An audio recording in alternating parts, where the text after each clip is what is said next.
Marami ring problema na financial ang orientation. Marami tayong sinusuot na gulo na may kinalaman sa pera.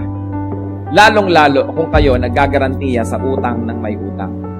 Ano po ang itinuturo ng Bible? Para tayo magkaroon ng tahimik na buhay, maging tapat sa asawa. Dahil maraming problema ang nanggagaling sa pagiging hindi matapat. Para matahimik na buhay, meron pa po, huwag gagarantiya ng utang ng may utang. Never be a guarantor. Sa palagay niyo, ako lang ang may sabi? Proverbs chapter 6, verses 1 to 5.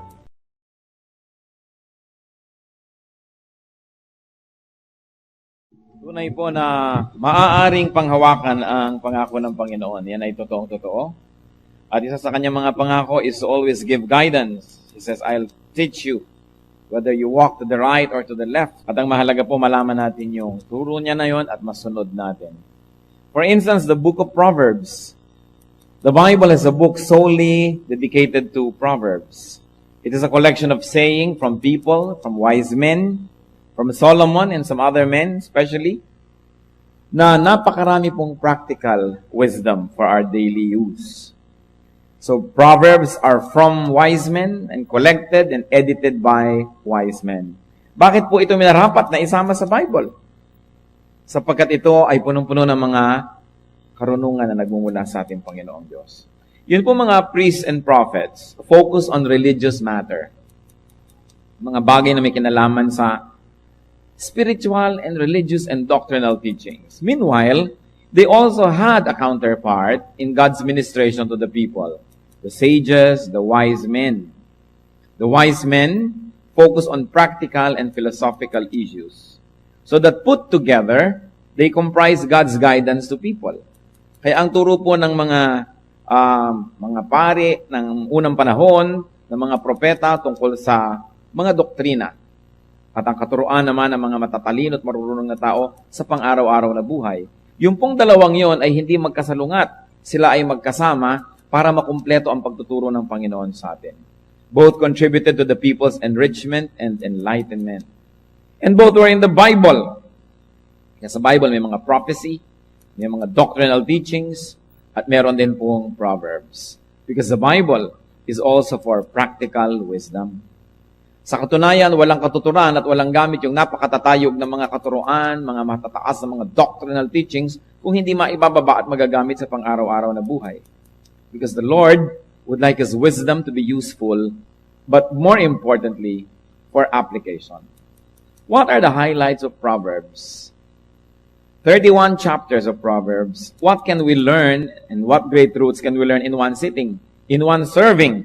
And this is one of our attempts today. We will attempt at focusing on the major lessons, in fact, 5 major lessons from Proverbs. Punong-puno ng karunungan, punong-puno ng practical wisdom, ano po ang pwede nating matutunan sa minsanan na pagdalaw in a panoramic view dito po sa katuruan ng Proverbs. Salamat po, Panginoong Diyos, sa pagtuturo niyo sa amin. Salamat na ang karunungan niyo ay hindi lang para sa mga pantas, hindi lang para sa mga matataas na mga usapan, kundi lalong-lalo sa pang-araw-araw na pamumuhay.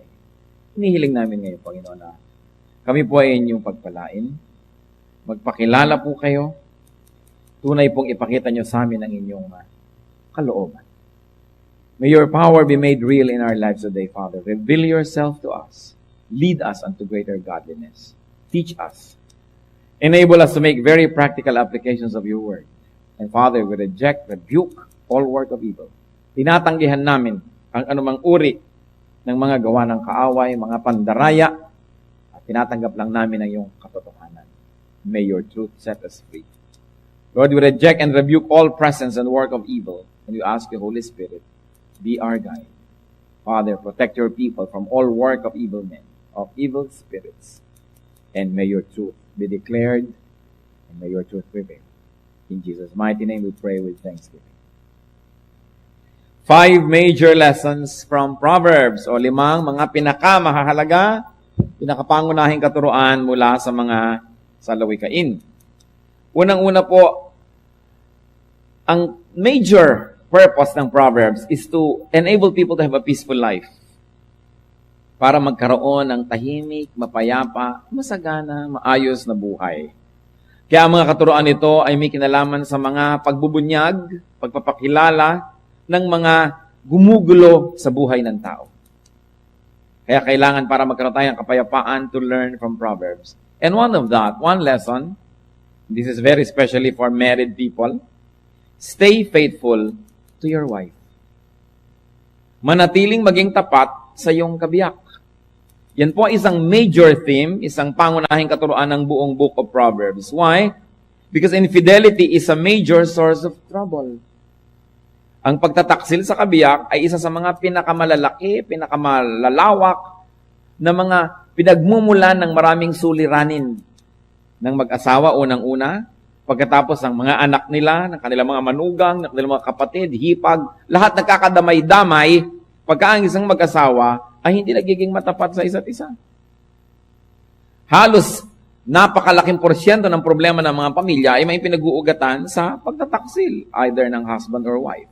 And because the man is supposedly the more responsible one, kaya sa kanya ina-address to, stay faithful to your wife. Ano pong sabi ng Proverbs 5:3-4? For the lips of an adulteress drip honey, and her speech is smoother than oil. But in the end, she is bitter as gall, sharp as a double-edged sword. Ang mga labi daw po ng mga mangangalon niya, ng mga babae lalong nang aakit, ay parang kasing tamis ng pulot-pukyutan. At ang kanyang pagsasalita ay kasing swabe ng langis. Subalit, sa wakas daw, ito'y mapait pa sa abdo at mapanganib pa kaysa sa isang balaraw o isang punyal na dalawa ang talim. Ano pa ang sabi ng Proverbs 5:15-18 from the NIV? Drink water from your own cistern, running water from your own well. Should your springs overflow in the streets, your streams of water in the public squares? Let them be yours alone, never be shared with strangers. May your fountain be blessed, and may you rejoice in the wife of your youth. And for a more graphic and clearer reading, let's read the same verses from the contemporary English version. Proverbs 5:15-18. You should be faithful to your wife, just as you take water from your own well. And don't be like a stream from which just any woman may take a drink. Save yourself for your wife, and don't have sex with other women. Be happy with the wife you married when you were young. So, napakadali naman sigurong unawain. Sabi, kailangan lalaki maging tapat ka sa iyong asawa. Katulad ng, ikaw lang dapat ang umiigib sa sarili mong balon. Huwag kang matulad sa mga ilog na kahit sino na lang ay pwedeng makiinom. Sabi, ireserba mo ang iyong sarili para sa iyong asawa lamang at huwag kang makikiapid sa ibang mga babae. Humanap ka ng kaligayahan sa piling ng asawang pinakasalan mo nung bata ka pa. In other words, it's a very beautiful play with words also. That may you rejoice in the wife of your youth, not in the youth of your wife.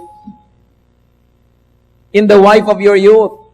Sa babae ng iyong kabataan, hindi sa kabataan ng iyong asawa na pag tumanda na, ayaw mo na sa kanya na parang hindi ka tumatanda't siya lang. So napakalaki po ng paalala dito. At kakambal niyan, teaching, treasure your wife. Pahalagahan, ituring siyang isang kayamanan.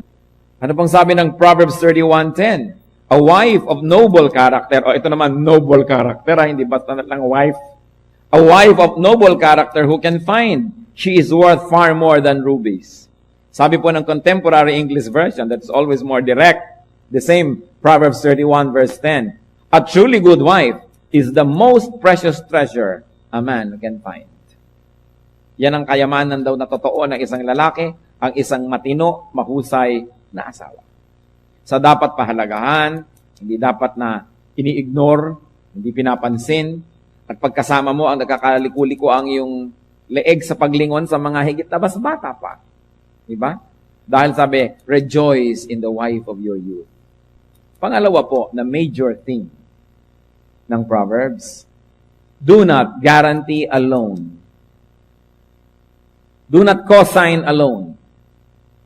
Kung marami pong problema ang tao dahil nagmumula sa pagtataksil ng asawa, marami ring problema na financial ang orientation.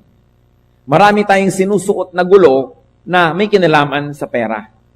Lalong-lalo kung kayo naggagarantiya sa utang ng may utang. Ano po ang itinuturo ng Bible? Para tayo magkaroon ng tahimik na buhay, maging tapat sa asawa. Dahil maraming problema ang nanggagaling sa pagiging hindi matapat. Para matahimik na buhay, meron pa po, huwag gagarantiya ng utang ng may utang. Never be a guarantor. Sa palagay niyo, ako lang ang may sabi? Proverbs chapter 6, verses 1 to 5. My son,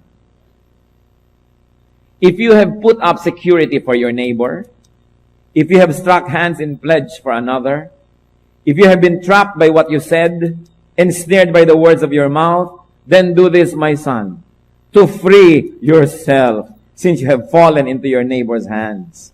Go and humble yourself, press your plea with your neighbor. Allow no sleep to your eyes, no slumber to your eyelids. Free yourself like a gazelle from the hand of a hunter, like a bird from the snare of a fowler.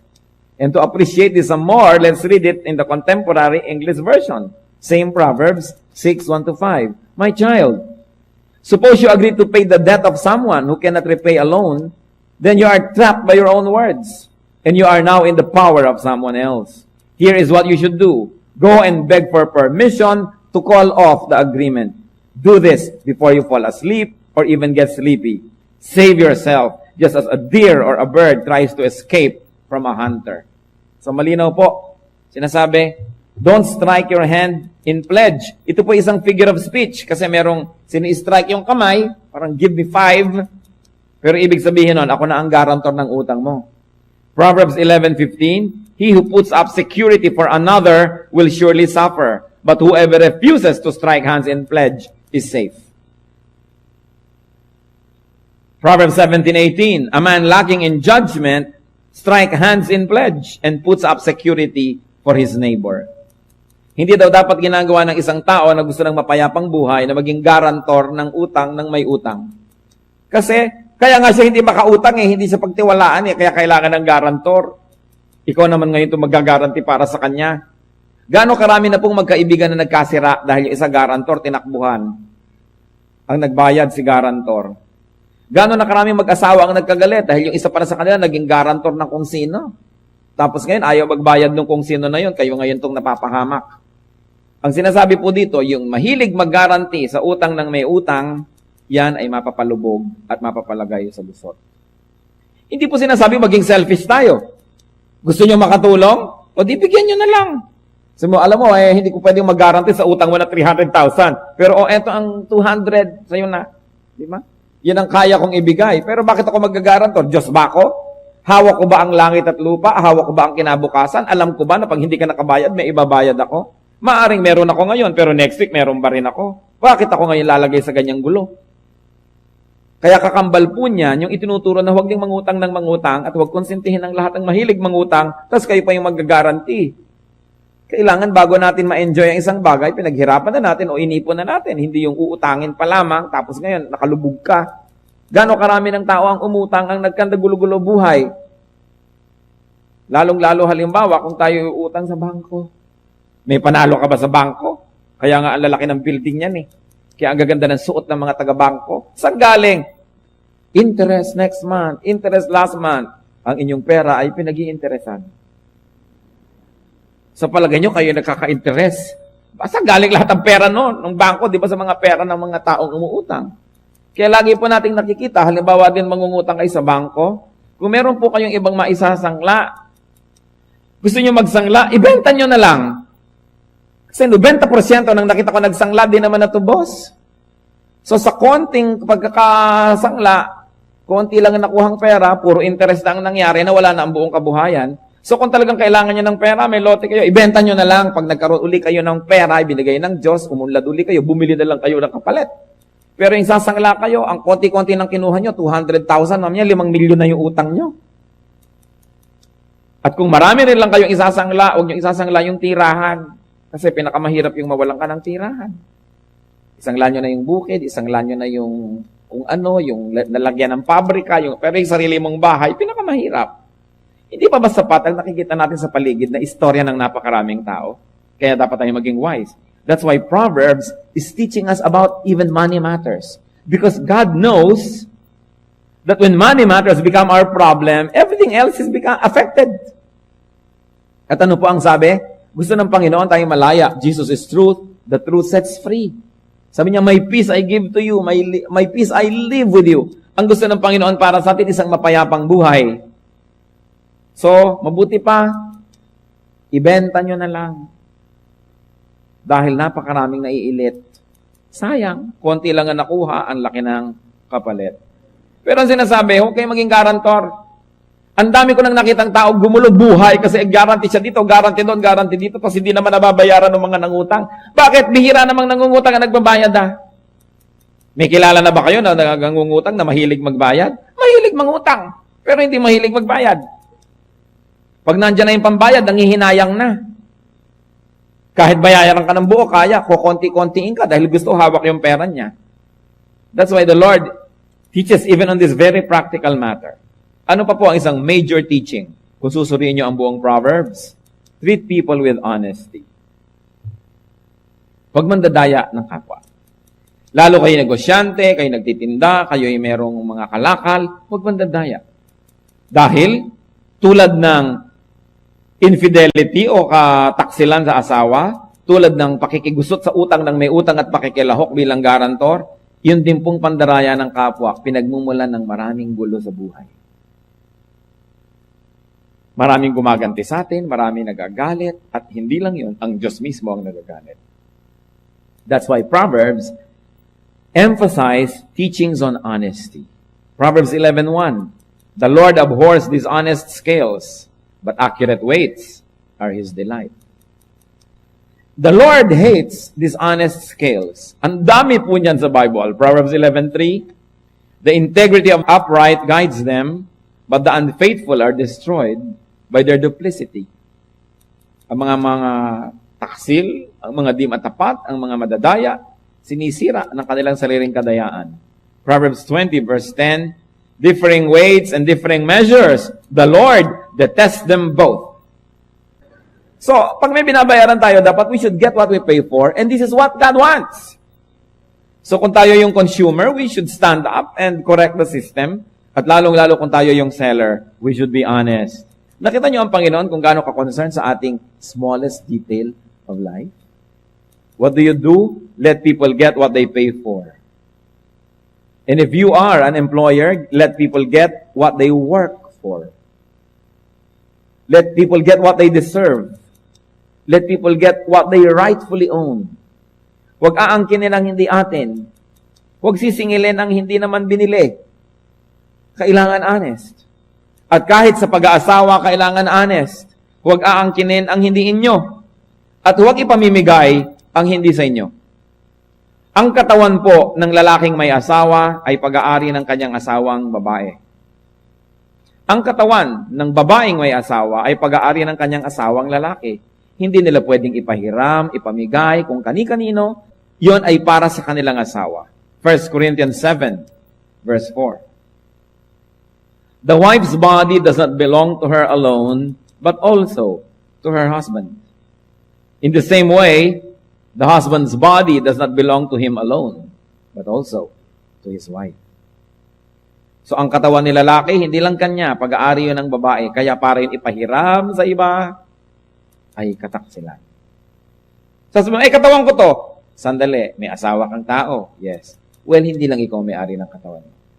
Pag-aari rin niya ng iyong kabiyak. Kaya napakalaki pong kasalanan, yung nagkakaroon ng marital infidelity. Kaya babae, kaya lalaki ang gumawa, pareho yun na pagtataksil. Napaka-importante, matapat. Kasi nung pinakasalan mo siya, kanya ka na eh. Bakit ngayon ipapahiram mo pa sa iba yung sarili mo?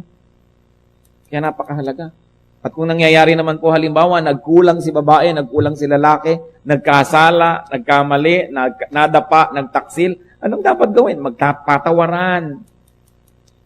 Patawarin ang isa't isa, iayos ang buhay.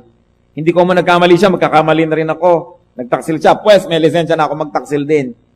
Dahil hindi na itutuwid ang isang pagkakamali ng isa na naman pagkakamali. Yang inuutos ng Panginoon, magpatawaran. At hindi lang pag pinatawad ka na araw-araw na lang humihingi kang tawad. Dapat pinatawad, tapos tigilan na. ang paggawa ng mali at iayos ang buhay. Lalo't may mga edad na kailangan, iayos ang buhay. Hindi naman bagay sa mga bata, mga bagong kasal na magulo. Pero lalo na hindi bagay kung may edad ka na, tapos ang gulo-gulo nyo pa. Dapat naman tayo hindi lang tumatanda, kundi may pinapagkatandaan at nakikita sa ating buhay, ang bunga ng maraming taon, maraming panahon, na natututo tayo, hindi lang sa kamalian natin, pati rin sa kamalian ng ating kapwa. Isa pa pong major theme, isang major teaching ng Proverbs, is teach your children well. Turuan ng mga bata. Children mo, children ng children mo, pamangkin mo, apo mo, ang mga bata dapat turuan. Nakikita niyo po, may common denominator ng mga dinidiscuss natin, pag pinabayaan, gulo. Halimbawa, katapatan sa asawa, pag pinabayaan yan, gulo. Pakikialam sa pangungutang ng iba, financial transaction nila, pag kaya na ginangyari, may gulo. Ano pa po? Pag kami dayaan, may gulo. Ano pa? Pag di natin tinuruan na mabuti ang mga bata, ang kasunod, gulo. If you do not win the children for Christ today, they can be your enemies tomorrow. If you do not teach them to respect you now, they are the first ones that will be disrespectful to you tomorrow. Tinuturoan ng mga bata, maliliit pa lang, huwag kang maramot, bigyan ng nanay, bigyan ng tatay, o may kinakain ka, hatian ng kapatid. Hindi, o sige, bata ka pa naman, kainin mo lahat. So pagtanda, nagiging makasarili, hindi marunong magbigay. Training is important. Because one of the greatest problems that a family could have could come from the children. That's why Proverbs emphasize teaching and teaching well, especially the children. Proverbs 22 verse 6 reflects this major teaching that is echoed all throughout the Proverbs. Train a child in the way he should go, and when he is old, he will not turn from it. Turuan agad. Bakit kung kayo po ba'y lumaki sa Ilocos at kumakain kayo ng mga dinengding at mga bagoong at kung ano-ano, na-outgrow nyo ba yon? Never! Kahit makarating kayo sa San Francisco, dalan nyo ang dinengding. O pagka ikaw ay lumaki, kumakain ka ng ginamos o kung ano-ano, na-overcome ba yon? No, hanggang kahit saan maging astronaut ka man, may dala kang ginamos sa buwan. Why? Because you were trained when you were a child to like it. O kung tinuturoan natin ang mga bata ng kabutihang asal, pagiging makadiyos. Sabi ng Bible, train a child in the way he should go. When he is old, he will not depart from it. Kaya nga lagi natin ipinakikiusap kahit sa mga umaattend sa ating mga worship. Kung yung bata ay meron ng edad, ilagay na sa Sunday school. Kasi ang mga aralan doon, tama sa edad nila, tama sa kanilang language, tama sa style nila. Kasi pipilitin yung kasama nyo dito sa worship para lang panatag ang loob nyo. Pero hindi naman siya nag-e-enjoy, hindi siya natututo. Dahil iba naman ang level ng usapan dito. So sasamantalahin po natin yung pagpapalaki sa mga bata sa tamang paraan. And of course, the best teacher is a good example. Kailangan maganda ang palaki. Kita yung mga bata na pinapalaking lagi sinisigawan. Pag laki-laki, palasigaw na rin. Yung mga batang lagi na lamang na pinapatahimik, paglaki, sobrang inferior. Yung huwag ka sasagot, sumunod ka na lang ng sumunod. Paglaki, sila yung api-apihan ng lahat ng tao sa planeta. Kasi hindi sila tinrain mga tuwiran. Pwede naman mga tuwiran, basta hindi magaspang ang paraan, basta maganda ang pamamaraan. Tinetrain natin ang bata. Inaapi na ng kapwa, hindi pa tumatanggi. Kasi sobra mo namang sinuheto ng bata, controlled na controlled. Kaya wala siyang alam, kundi sumunod lang. Kaya buong buhay, sunod-sunuran. So sinasanay natin mga tuwiran, hindi lang maging mayabang. Sinasanay natin na pwede rin tumanggi. So minsan mga bata, binibigyan mo ng choice. O matutulog ka ba ng alas 8 o 8 o'clock? So, may choice. English o Tagalog. Tulog na kasi 8 na. May choice ang bata. So, marunong pumili. Hindi yung wala ng kapili-pili. Controlled na controlled mo. Paglaki, alila ng mundo. Kawawa naman. Teach the children. Especially in godliness. And finally, number 5. Marami sana, 50 sana i-discuss natin. Yung buong Proverbs kasi maraming teaching, pero pag kinuha nyo po yung major, ito yon. Major 5. And number 5 is do not be lazy. Huwag maging batugan. Huwag maging tamad. Huwag tatamad-tamad. Bakit na naman? Dahil napakaraming problema na sinusuong ng mga tamad. Napakaraming deprivations, naghihirap ang buhay, hindi umaasenso, walang may gusto sa kanila. So, tinuturoan natin ang tao, pati ang ating sarili, not to be lazy. Pagka yung mga anak nyo, basta lang babangon, hindi marunong magligpit ng hinigan, hindi malang marunong mag-ayos ng pinagkainan, oras na nagbakasyon sa bahay ng may bahay, hindi nagugustuhan ng kapwa. Mapipintasan pati kayo. Diba itong batang to? Parang ahas na lamang ito naghunos dito. Hindi malamang ligpitin yung kanyang ginamit ng mga kumot. O, marereflect yung sa bahay. Pati sila kawawa, lugi. Kasi po alam niyo yung mga bata na hindi turo. Walang nakakagusto sa kanila. O di lugi sila. Kaya kailangan tinuturuan natin para kung good ang behavior, nagugustuhan ng kapwa. And you know that we all need people.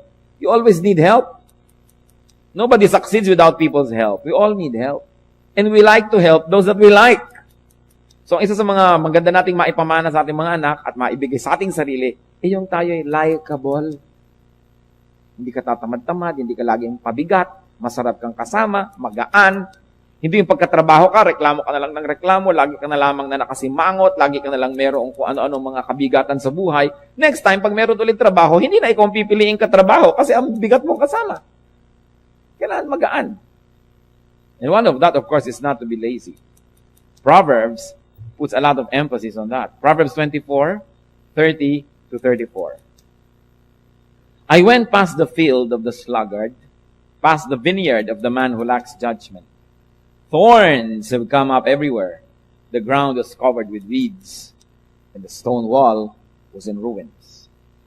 I applied my heart to what I observed and learned a lesson from what I saw. A little sleep, a little slumber, a little folding of the hands to rest, and poverty will come on you like a bandit, and scarcity like an armed man. Sabi niya, yan, may nadadaanan ako ng mga taniman, garden ng iba, puro damo dito, sira-sira ang bakod doon, kahalo na nung halaman yung mga damo. Sabi niya, at nang ito'y aking nilini at sinuri, meron akong isang napagtanto. Konting tulog, konting pahinga, konting pahaghalokip-kip, pagkatamad-tamad, at biglang darating ang kahirapan. Sabi ko naman, ang kasalatan dumarating sa tamad. So, masipag ba tayo? Kumusta na ang ating ekonomiya? Paano nga aasenso si Pilipinas? 7 member ng pamilya, 1 lang ang may trabaho, 6 nakaasa. Hindi bali sana nating tulungan at umasa yung sobrang mga bata pa, o sobrang matanda na, o sobrang may karamdaman. Pero hindi naman ganun. Yun ngang malalakas ang katawan. Siya pa itong napakaraming gusto sa buhay. Laging gusto ng bagong sapatos. Hindi pa naman kumikita, gusto pa, may party pa ang kanyang birthday. Kumita ka na ba? Hindi pa. Gusto pa ng 18 candles, 18 roses. Magdedebo pa. Gusto pa yung bagong damit. Nagtatrabaho naman yung magulang na tagpakanda hirap-hirap abroad, 3 buwan na ang i-advance para lang makapag-party sa hotel, si prinsesa. At fantasy ang buhay, bababa sa hagdan na parang si Cinderella. Kahit man lang 3 oras lamang. Pero realistic po ba tayo? We should always work hard. Hindi yung ipinangungutang pati party. Handaan lang, ipangungutang pa. Paano aasenso? Paano tayo makakalutang sa kahirapan? Pagkatapos yung mga anak na lalaki, basketball hanggang magutom. Pag uwi, anong ulam? Akala mo nagbibigay ng pambili ng ulam. Nagtututok ng mga medyas sa dumi. Hindi naman yun na maglalaba. Yung mga kapatid na babae na naman na maglalaba. Ang lalaki ng mga elepante, walang silbi. Tapos tinotolerate na maraming magulang. Tuwang-tuwa pa. Ang laki ng anak ko ngayon, di katulad ko nung araw kasi igib ako na igib ng tubig, di ako lumaki. Mabuti pa sila ang lalaki. Pero ang lalaki nga kung wala namang silbi. So, importante, tinuturuan natin ng sipag. Lalo po kayong mga magulang na may mga katulong sa bahay, may mga staff sa bahay, kailangan turuan ng mga bata magtrabaho. Kasi pagka hindi sila marunong, munting mga dinadala sa buhay, lubhang nabibigatan na kasi hindi mga nasanay. Kaya importante sinasanay din natin. Bakit natin pinag-uusapan ng mga ito? You know why? Because God wants us all to have a peaceful and enjoyable life. At para mangyari yon, dapat matupad yung mga karunungan na nandito sa mga salawikain o sa Proverbs. Tingnan ninyo, kung meron po kayong problemang malaki sa buhay na hindi may kinalaman dito, kataksilan sa asawa, Maybe kayo yung pinagtaksilan, kayo nagtaksil, o kayo mga kamag-anak na nadadamay sa mga kutakot-takot ng gulo. Merong mga hipag na nagtatampo ng sobra doon sa mga bayaw dahil yung kanyang sariling asawa merong kulasisi. Pati yung mga bayaw at hipag pagtatampuhan na. Anong magagawa mo? Dinadala sa inang kapatid mo, eto ang yung hipag. Hindi kayo makapagpahalata pagtalikot. Sino yan? Hindi mo naman mahiya ng harapan din, di ba? Dahil ganun tayo mga Pilipino. Magagalit na ngayon si ganito, si ganyan. Ang gulo. O ano pa? Hindi po ba maraming gulo dahil sa financial mess? Dahil sa pangungutang o sa pagpapautang ng wala sa lugar o paggagarantiya? O kaya sa ating mga dishonesty? Sa incorrect upbringing of children? At sa ating katamaran? Ano bang problema ang mag-isip natin araw-araw, liban na lang sa kalusugan, na hindi connected sa 5 bagay na ito? Yan lang 5 na yan. Sugpuin natin at ayusin, magiging paraiso ng ating buhay. Kaya ay tinuturo at kaya ngayon ay ating sinusuri. Proverbs teach us well. Proverbs teach us how to avoid such problems. Kala nyo, no, wala kayong kamalay-malay na pag-uusapan natin ng 5 bagay na ito ngayon. Sabi siguro ng iba, sinabi mo ba dyan sa speaker na yan ang buhay ko? Bakit ako yata ang pinaparinggan yan? Diba? Well, kung ito po yung nangyayari sa inyo, pasalamat kayo sa Diyos. Mahal kayo ng Diyos, gusto kayong paalalahanan. Pero hindi naman tayo gagawa ng mensahe dahil lang, darating si ganon o darating si ganyan, tapos merong 2,000 extra lang sila, ikaw lang pala yung gustong patamaan. We don't do that in the pulpit. But God loves us. And if these proverbs have spoken to you, praise God, because God loves you. God wants our lives corrected. And even if it's not directly our concern, it is probably the concern of people who are close to us. People that we can influence. People that we can teach. John 10:10, ano po ang sabi ng Panginoong Diyos? The thief comes only to steal, kill, and destroy. I have come that they may have life and have it to the full. That is what Christ wants for us. A full life. Isang buhay na buong buo, masaya, mapayapa. Napakahalaga po yung buhay na payapa. At kayo na nasuot na sa mga gulo, alam yung ibig kong sabihin. Napakahalaga yung tahimik na buhay. Hindi yung lagi may bangayan, may awayan, may panganib, may iskandalo. Mahalaga tahimik. Wala naman taong gustong magulong buhay. Pero dapat ayusin. Kung may dapat bunutin, bunutin. Kung mayroon dapat na sunugin, sunugin. Hindi tao ha, yung pong problema. Kung meron tayong dapat alisin, alisin para umayos ang buhay. Life is short, but it is always long enough. Long enough to be corrected. So have an abundant, a full, and a peaceful life. Ano pong dapat natin gawin? Listen to the Proverbs.